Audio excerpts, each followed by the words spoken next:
Hello guys, welcome to my YouTube channel.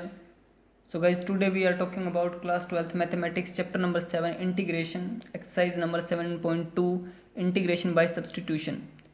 तो इससे पिछले वाले जो वीडियो लेक्चर थे उसमें हम क्वेश्चन नंबर 1 से लेकर 8 तक आप लोगों के साथ डिस्कस कर चुके हैं। इस वाले वीडियो लेक्चर में हम क्वेश्चन नंबर 9 से जो आज डिस्कस करेंगे। तो क्वेश्चन नंबर 9 क्या कहता है? क्वेश्चन नंबर 9 कहता है जी integration of 4x plus 2 root of x square plus x plus 1 with respect to d x.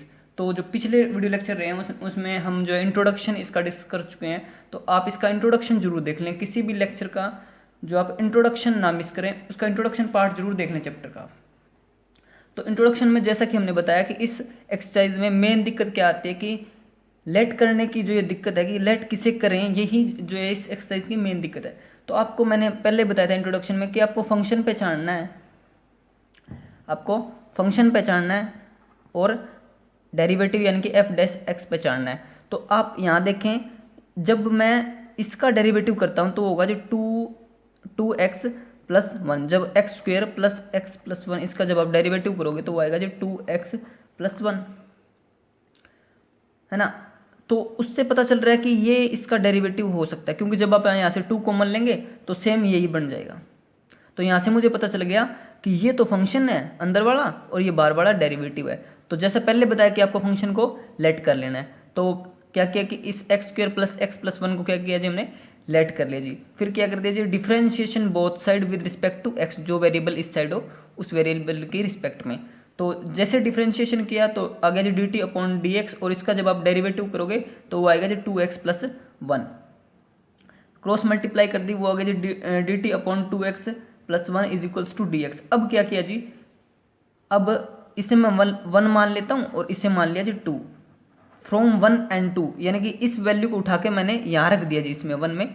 तो उससे मेरे को क्या मिला, उससे मेरे को मिला जी इंटीग्रेशन ऑफ 2x प्लस 2, और इससे इसको हमने t माना ही था जी, तो इसकी जगह रख दिया जी t, और dx की वैल्यू यहाँ से निकाल ली जी, वो आ गई जी dt अपॉन 2x प्लस 1, वो यहाँ रख दीजिए। अब क्या किया जी, जो ये था 4x प्लस 2, यहाँ से हमने 2 कॉमन ले लिया जी। तो 2 कॉमन ले लिया जी, कॉन्स्टेंट था तो बाहर लिख दिया इंटीग्रेशन से, तो अंदर आ गया जी 2x प्लस 1 और रूट टी चल ही रहा था जी, और dx की जगह हमने रख लिया था जी dt अपॉन 2x प्लस 1। अब जो ये भाई साहब थे इनसे ये चल बसे जी, बिल्कुल जी। हमारे पास आ गया जी integration of root t with respect to t. अब जब आप इसका इंटीग्रेशन करोगे तो अब आप इस रूट टी को लिख सकते हो जी टी की पावर 1/2 ऐसा लिख सकते हैं, और इसके ऊपर आप पावर रूल अप्लाई कर सकते हो जी। पावर रूल क्या था जी, एक्स की power n+1 divide by n+1। तो आप जब इस पर पावर रूल अप्लाई करोगे तो आप का जो ये आंसर आ जाएगा। तो आप इसमें एक चीज़ ध्यान रखें कि इस वेरिएबल का जरूर ध्यान रखें कि बाहर जिसकी रिस्पेक्ट में हम इंटीग्रेशन कर रहे हैं वही वेरिएबल अंदर चलना चाहिए। अगर ये वेरिएबल आपके अगर सही चल रहे हैं तो आप ये मान के चलिए कि आप क्वेश्चन की तरफ बिल्कुल सही बढ़ रहे हो। तो इस टाइप से आपका ये क्वेश्चन क्लियर हो जाएगा। तो बढ़ते हैं क्वेश्चन नंबर 10 की तरफ। क्वेश्चन नंबर 10 क्या कहता है? क्वेश्चन नंबर 10 कहता है integration of 1 upon x minus root x with respect to d x. इसका हमें इंटीग्रेशन करना है जी। तो क्या किया जी, जो ये x था इसको कुछ इस टाइप से लिख दिया एक्स स्क्वेयर, और इसके ऊपर लगा दिया जी रूट। अब इससे ये कैंसिल हो गया जी, वापिस से आ गया जी x। तो इससे क्वेश्चन पर कोई फर्क नहीं पड़ा जी। तो जो x था इसको मैंने x रूट एक्स करके उसका होल स्क्वेयर कर दिया जी, और माइनस रूट एक्स चल रहा था जी। तो यहाँ से क्या किया जी, मैंने 1 अपॉन रूट एक्स कॉमन ले लिया जी, इन दोनों में से 1 अपॉन रूट एक्स कॉमन ले लिया। तो यहाँ पर स्क्वेयर था तो एक रूट रह गया जी, रूट एक्स एक रह गया, और यहाँ पर आ गया जी 1, है ना, क्योंकि रूट एक्स बार कॉमन लिया था जी। तो आप इस टाइप से हमारा कुछ क्वेश्चन बन जाएगा। अब क्या किया जी, वही आपको पहचानना है कि कौन फंक्शन है और कौन डेरिवेटिव है। ये इस एक्सरसाइज की मेन जड़ है जी, ये पहचानने आने जरूरी है जी। तो अब यहाँ पर आपको 1 मिनट के लिए रुकना है, ये चीज़ बाई प्रैक्टिस ही आएंगी। आपको यहाँ पर 1 मिनट के लिए रुकना है और सोचना है कि कौन फंक्शन और कौन डेरिवेटिव है। अगर मैं इसे फंक्शन मानता हूँ और इसका जब डेरिवेटिव करता हूँ तो रूट एक्स का डेरिवेटिव होता है जी 1 अपॉन 2 रूट एक्स। ये छोटी छोटी चीज़ें अगर आप याद कर लेते हैं तो ये सारी चीज़ें आपके पेपर में टाइम बचाती हैं जी। तो इसीलिए आप इन जो छोटी छोटी चीज़ों को याद भी रख लें तो बेस्ट रहेगा जी, इससे हमारा टाइम बहुत बचेगा। तो जो रूट एक्स था इसका डेरिवेटिव होगा जी 1 अपॉन 2 रूट एक्स। तो यहाँ से मेरे को पता चल गया कि कहीं ना कहीं ये वन अपॉन रूट एक्स जो इसका डेरिवेटिव रहा होगा जी। तो मुझे यहाँ से पता चल गया जी ये तो है जी फंक्शन और ये है जी डेरिवेटिव। तो हमें फंक्शन को लेट करना है, let t is equals to root x minus one, फिर डिफरेंशिएशन कर दिया जी both side with respect to x, जो भी वेरिएबल इस साइड चल रहा है उस वेरिएबल की रिस्पेक्ट में। तो वो आ गया जी d t upon two x root x minus one था जी, इसका डेरिवेटिव किया, रूट एक्स का डेरिवेटिव हो गया जी one upon two root x. फिर क्या किया जी क्रॉस मल्टीप्लाई करा दीजिए, क्रॉस मल्टीप्लाई करवाई यहाँ पर, तो ये टू रूट एक्स यहाँ डी टी के यहाँ मल्टीप्लाई में आ गया और d x is equal to ये हो गया जी। अब हमारे पास आ गया जी ये, आप इसे वन मान ले और इसे टू मान ले। अब क्या किया जी इस वैल्यू को उठाकर यहाँ रख दिया जी, इसे उठाकर यहाँ रख दिया जी वन में, फ्रॉम वन एंड टू ऐसे बोल सकते हैं आप। तो क्या हुआ कि वन अपॉन रूट एक्स तो चल रहा था, इंटीग्रेशन ऑफ इसकी जगह हमने टी लेट किया था जी तो वो टी रख दिया, और dx की जगह जो dx की वैल्यू जो हमने निकाल ली थी टू में वो रख दीजिए, वो है जी टू रूट एक्स। एक बार दोबारा देखें कि इसे उठाकर हमने यहाँ रख दिया जी वन में, क्वेश्चन में रख दिया, तो वन अपॉन रूट एक्स ये चल रहा था जी, इंटीग्रेशन ऑफ इसको हमने टी लेट किया था जी तो टी इसकी वैल्यू रख दी, और dx की वैल्यू रख दीजिए, dx की वैल्यू जो हमने निकाल ली है वो है जी two root x with two root x into d t. अब क्या हुआ जी, अब आपके पास आ गया जी इस से ये भाई साहब चल बसे जी, जो टू कांस्टेंट था जी बाहर निकाल लिया जी, integration of one upon t with respect to t. देखें यहाँ भी टी चल रहा है और यहाँ भी टी चल रहा है, यानी क्वेश्चन सही वे में आप काम कर रहे हो जी। अब वन अपॉन टी का इंटीग्रेशन करते हो तो वो होता है जी लॉग टी। अब ये यहाँ पर मॉडुलस लगाएं कि ब्रैकेट लगाएं, यहाँ पर दिक्कत हो जाती है, तो उससे आपको घबराने की जरूरत नहीं, आप ब्रैकेट भी यूज कर दें, मॉडुलस भी यूज कर दें, लेकिन ये जो लोग अपने साथ ही मॉडुलस लेते हैं यानी पॉजिटिव वैल्यू उठाते हैं जी अपने साथ। तो ये हो गया जी two log root t plus c लगा देंगे बिकॉज ऑफ इंडेफिनिट इंटीग्रेशन। अब टी क्वेश्चन में नहीं था, यहाँ पर आपको बात को ध्यान देना है कि तो टी जो है वो क्वेश्चन में नहीं था, ये तो आपने लेट किया था, है ना। तो आप इस टी को आंसर में नहीं छोड़ोगे, इस टी की ओरिजिनल वैल्यू आपको रख देनी है, वो जी रूट एक्स माइनस वन, वो यहाँ पर हमने उठाकर रख दी और प्लस सी लगा दिया जी because of indefinite integration. I hope कि आपके ये क्वेश्चन क्लियर हो। बढ़ते हैं क्वेश्चन नंबर 11 की तरफ। क्वेश्चन नंबर 11 क्या कहता है, क्वेश्चन नंबर 11 कहता है जी integration of x upon root of x plus four with respect to d x. तो वही काम आज आपको पहचानना है जी कौन फंक्शन है कौन डेरिवेटिव है। तो यहाँ से मेरे को पता चल गया कि हाँ भाई ये फंक्शन है, तो इसको हमने लेट कर लिया, लेट किया, तो इसका जब आप डेरिवेटिव लोगे एक्स का derivative with respect to x वो होगा जी वन, तो d t is equals to हो गया जी डी एक्स। क्रॉस मल्टीप्लाई करिए जब आपने इसकी जब आप क्रॉस मल्टीप्लाई करोगे तो ये आ गया आपके पास d t is equals to d x. अब जो ये d t is equals to d x, अब इसे आप वन मान ले और इसे टू मान ले, फ्रॉम वन एंड टू, इसे उठाकर यहाँ रख दिया जी। तो इंटीग्रेशन ऑफ एक्स अपॉन इसको मैंने टी मानना ही था जी तो टी रख दिया, और डी एक्स की वैल्यू यहाँ से निकाल ली इक्वल्स टू डी टी था, वो यहाँ रख दीजिए। अब ध्यान दें कि बाहर किसके रिस्पेक्ट में इंटीग्रेशन कर रहे हैं, बाहर इंटीग्रेशन कर रहे हैं जी टी की रिस्पेक्ट में, तो अंदर वेरिएबल भी टी होना चाहिए, अंदर वेरिएबल टी होना चाहिए, लेकिन ये एक्स चल रहा है ऊपर और बाहर इंटीग्रेशन हो रहा है टी की रिस्पेक्ट में, तो इस एक्स की आपको इस एक्स को जो है आपको इन टर्म ऑफ टी लेके जाना पड़ेगा।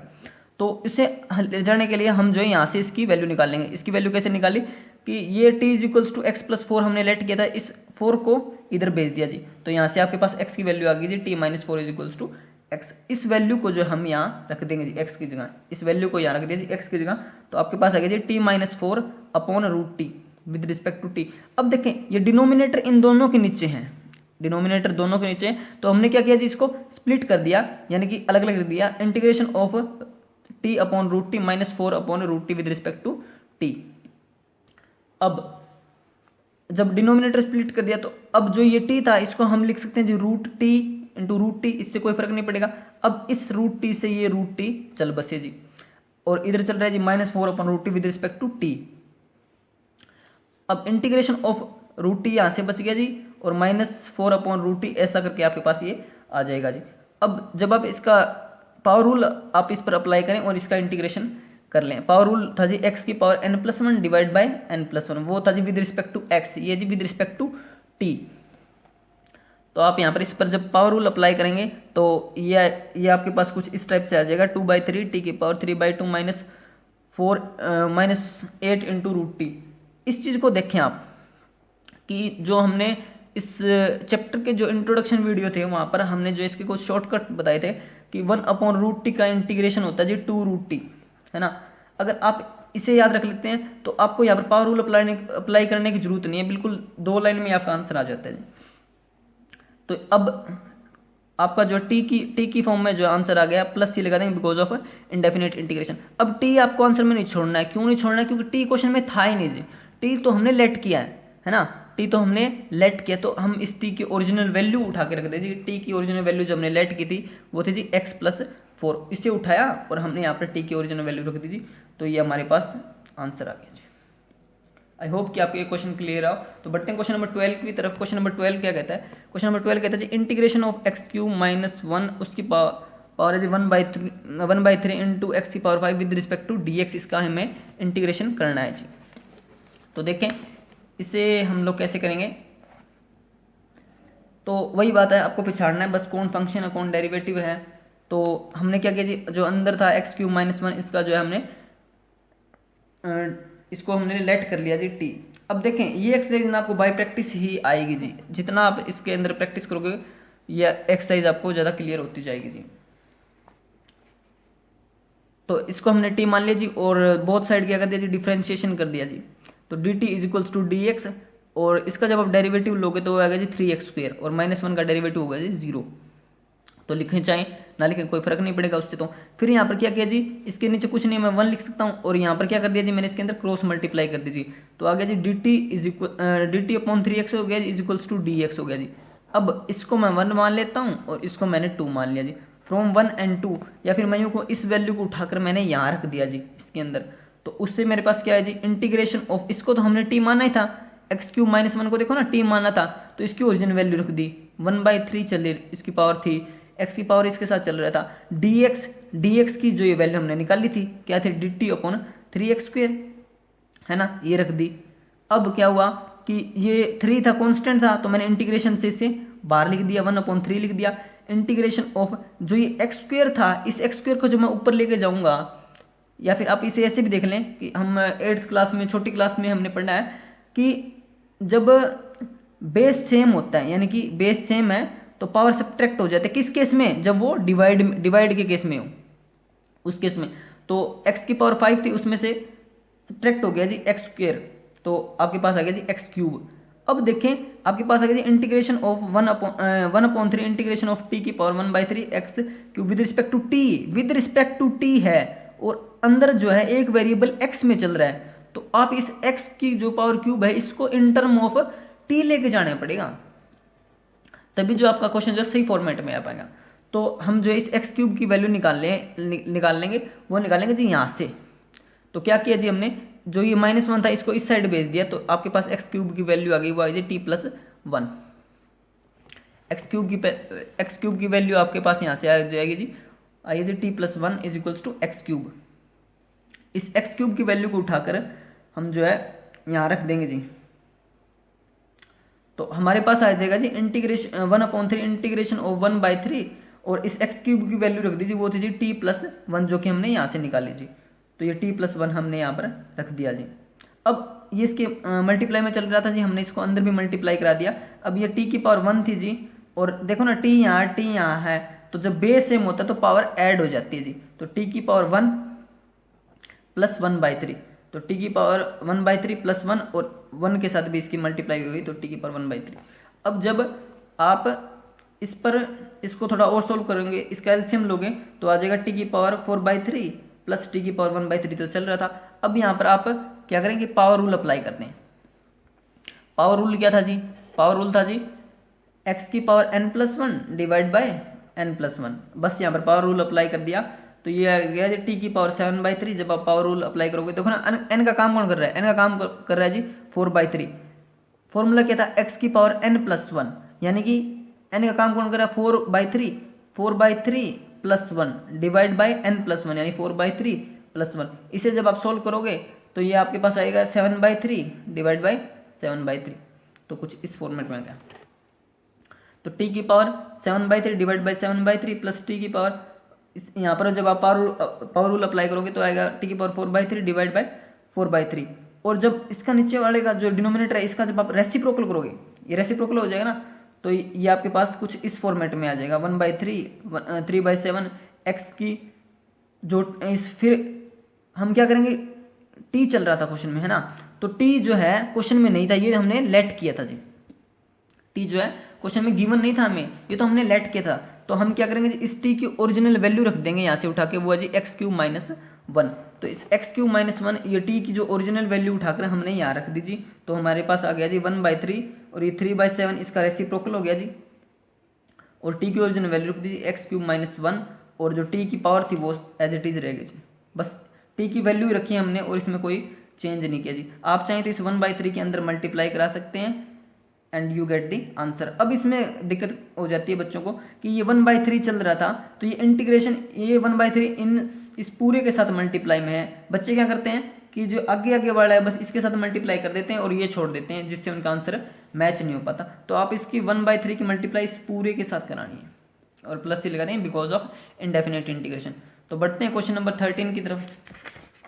क्वेश्चन नंबर 13 क्या कहता है, बिल्कुल इजी सा क्वेश्चन है ये भी। क्वेश्चन नंबर 13 क्या कहता है जी, integration of x² + 2 integration of x² upon 2 + 3x³ उसकी पावर है जी cube with respect to dx। हमें वही प्रोसेस रहेगा हमारा फंक्शन और डेरिवेटिव पहचानना। ये फंक्शन है जी, आप जब इसका डेरिवेटिव, ये फंक्शन है जी, हम इसे t मान लेंगे। आप चाहें तो इसका डेरिवेटिव करके देख सकते हैं, क्योंकि जब आप इसका डेरिवेटिव करोगे 2 + 3x, जब आप इसका डेरिवेटिव करोगे तो टू कांस्टेंट है जी, 2 का जब आप डेरिवेटिव करोगे तो वो 0 आएगा, चाहे लिखें चाहे ना लिखें। जब आप इसका डेरिवेटिव लोगे तो वो आएगा जी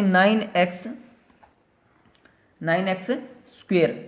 अब देखिए आप, ये x² है ना यहाँ पर, और x² क्वेश्चन में चल रहा था, तो बस यहाँ से आपको पता चल गया भाई ये तो फंक्शन है और ये ऊपर वाला डेरिवेटिव। 9 से आपको कुछ नहीं लेना, ये कांस्टेंट है, ये बाहर चला जाएगा, ये दिक्कत नहीं करेगा जी। तो बस हमने जो फंक्शन जो था उसे टी लेट कर लिया था, टी लेट कर लिया और differentiation both side with respect to x. जब आप इसका differentiation both side with respect to x करोगे तो dt/dx इज इक्वल्स टू, जब 2 का डेरिवेटिव करोगे तो 0 आएगा, तो कोई फर्क नहीं पड़ेगा, लिखें चाहे ना लिखें। इसका जब आप डेरिवेटिव लोगे तो वो आएगा जी 9x²। यहाँ पर हमने क्या किया जी, फिर क्रॉस मल्टीप्लाई करा दी, तो ये dt/9x² is equals to dx। अब इस वैल्यू को उठाकर हम यहाँ रख दें, या फिर यूँ कहें कि इसको 2 मान लेते हैं, इसे 1 मान लिया जी, फ्रॉम 1 and 2 इस वैल्यू को उठाया जी और यहाँ रख दिया जी। तो हमारे पास आ गया जी इंटीग्रेशन ऑफ x², और इस नीचे वाले को हमने t मानना ही था, तो यहाँ पर t रख दिया और ऊपर क्यूब चल रहा था, क्यूब लिख दिया जी, और dx की वैल्यू यहाँ से निकाल लीजिए dt/9x², ये आ गया जी dt/9x²। इस x² से ये x² चल बसे जी, 1/9 हमने बाहर लिख दिया जी बिकॉज ऑफ, क्योंकि ये कॉन्स्टेंट था जी। Integration of 1/t³ with respect to t, देखे बाहर भी t अंदर भी t, क्वेश्चन बिल्कुल सही वे में काम कर रहे हैं यहाँ पर। तो अब क्या करेंगे, इस 1/ जो t³ था इसे ऊपर लेके जाएंगे तो ये नेगेटिव हो जाएगा। ये छोटी क्लासों की प्रोसेस है, ये तो बहुत ईजी चीज़ है। जब यहाँ पर इसका इंटीग्रेशन करेंगे, पावर रूल अप्लाई करके यहाँ पर इसका आप इंटीग्रेशन इजीली कर सकते हैं। इंटीग्रेशन पावर रूल लगाओगे तो वो था जी x⁻n+1 डिवाइड बाई n+1। यहाँ पर n का काम कौन करेगा, -3, और +1 करोगे, -3 है प्लस के 1 है, कौन ज़्यादा, -3 ज़्यादा, कितने ज़्यादा जी, -2 ज़्यादा, है ना। तो t⁻²/-2 के जी प्लस c लगा देंगे बिकॉज ऑफ इंडेफिनिट इंटीग्रेशन। अब t क्वेश्चन में था नहीं, ये तो हमने लेट किया था, तो इसकी ओरिजिनल वैल्यू हम उठा के लग देंगे। ओरिजिनल वैल्यू थी जिसकी 2 + 3x³, वो हमने यहाँ पर उठा के रख दी जी 2 + 3x³, और उसकी जो इसके ऊपर थी पावर वो एज इट इज़ यहाँ पर रख दी। अब चाहें तो आप इसे नीचे भी ले जा सकते हैं और ऐसे जो आप क्वेश्चन तक पहुँच जाएंगे। तो बढ़ते हैं क्वेश्चन नंबर 14 की तरफ। क्वेश्चन नंबर 14 भी इजी क्वेश्चन है बिल्कुल, अगर आप प्रोसेस समझ लेते तो इस एक्सरसाइज में कुछ है ही नहीं देना कुछ खास, इजी है और ये इंपॉर्टेंट एक्सरसाइज भी है इस चैप्टर की। तो क्वेश्चन नंबर 14 क्या कहते हैं, integration of 1/x log of x उसकी power m with respect to dx। हमें फंक्शन और डेरिवेटिव इसमें पहचानना होता है। तो log x का जब आप डेरिवेटिव लोगे, तो वो आगे जो 1/x, तो यहाँ से मेरे को पता चल गया कि ये बाहर वाला तो डेरिवेटिव और अंदर वाला इसका क्या है जी, फंक्शन है जी, है ना। तो हमें फंक्शन को लेट करना है, यही चीज़ें हमें इंट्रोडक्शन में आपको बहुत डीप तरीके से आपको ये पढ़ाई थी जी। तो क्या किया जी, log x को लेट कर लिया जी, लेट कर लिया जी t is equals to log x।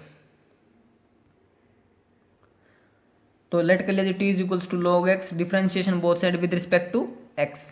तो dt is equals to d x, log x का डेरिवेटिव लिया जी, वो है जी 1/x। यहाँ पर हमने क्या करा दीजिए, क्रॉस मल्टीप्लाई करा दीजिए, x into d t is equals to d x. अब इस वैल्यू को उठाकर आप यहाँ रख दें तो आपके पास आ गया जी इंटीग्रेशन ऑफ 1/x, और इस log को हमने t मानना ही था तो यहाँ पर रख दिया जी, उसकी पावर m थी तो m आ गया जी, इंटू में dx की वैल्यू यहाँ से निकाल लीजिए, वो है जी x इंटू में डी टी, एक्स इंटू में डी टी, एक्स से ये x बाई सब चल बसे 1/t की power m with respect to t।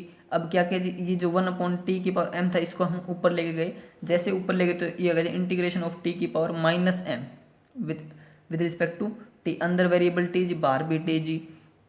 अब यहाँ पर हमने क्या किया जी, पावर रूल अप्लाई कर दिया जी, t की power n+1 divide by n+1।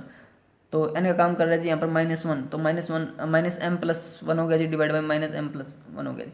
इस t की ओरिजिनल वैल्यू रख दीजिए, वो था जी log x, है ना, ओरिजिनल log x था जी, t तो हमने इसको माना था।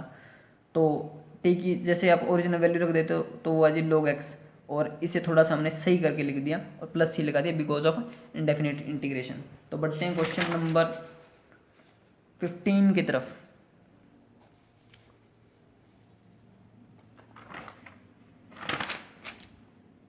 क्वेश्चन नंबर 15 क्या कहता है जी, क्वेश्चन नंबर 15 कहता है जी integration of x upon 9 minus 4x square with respect to dx।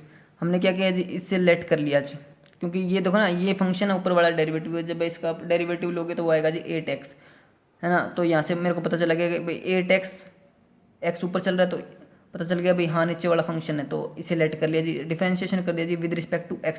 तो हो गया जी d t is equals to d x, और इसका जब आप डेरिवेटिव लोगे 9 का डेरिवेटिव 0 माइनस 4x स्क्वायर, और जब हम इसका डिफरेंशिएशन करेंगे तो वो आएगा जी -8x।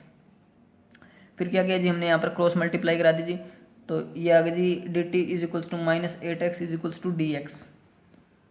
इस वैल्यू को उठाकर यहाँ रख दिया जी क्वेश्चन में। तो अगर इंटीग्रेशन ऑफ x, नीचे वाले को हमने t मानना ही था जी, तो t रख दिया जी, और dx की वैल्यू रख दीजिए D t upon -8x, D t upon -8x। अब इस x से ये x बाई सब चल बसे, -8 कॉन्स्टेंट था तो इंटीग्रेशन से बाहर लिख दिया जी, integration of 1/t with respect to t। अब 1/t का डेरिवेटिव, सॉरी 1/t का इंटीग्रेशन होता है जी log t का डेरिवेटिव होता है जी 1/t।